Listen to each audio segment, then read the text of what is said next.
मी पहिल्यांदा सांगतो की वयाचं वर्ष 60 झाले, कार्यक्रमाची रूपरेषा पाहून आणि झालेल्या कार्यक्रमाची थीम पाहून मी एकदम आनंदी आहे। कारण असं आहे की आज सांप्रदायिक पद्धतीचा कार्यक्रम आपण ठेवला होता। आपल्याला परंपरा आहे सांप्रदायिक या महाराष्ट्राला। संत तुकडोजी, संत ज्ञानेश्वर, आई जनाई यांचा आपण संस्कार घेतलेले आणि त्याचाच कीर्तनाचा कार्यक्रम आज केला होता मी। आणि कळंबोलीकरील सर्व माझ्या जनतेने खूप मोठ्या प्रमाणात प्रतिसाद दिला।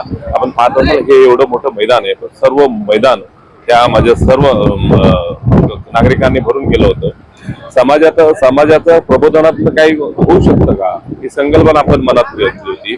सहकारातून परिवर्तन काय होऊ शकतं का, या अनुषंगाने आज कार्यक्रम केला होता। खूप चांगल्या प्रकारे कार्यक्रम माझ्या कळंबोलीकरांनी साथ दिली आणि भक्तपरायण निवृत्ती महाराज इंदोरीकर यांनी खूप चांगल्या प्रमाणात आज प्रवचन केलं। त्यांचे मनापासून धन्यवाद व्यक्त करतो।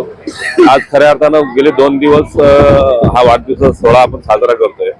महाराजांनी महाराजांच्या वाणीमध्ये सांगितले माणसाचं कर्तव्य काय आहे, परमेश्वर आहे कुठे, या सगळ्या गोष्टी विचार केला तर हे 2 दिवसाचा जो कार्यक्रम करतो खऱ्या अर्थाने सार्थकी लागला असं मला सांगता येईल।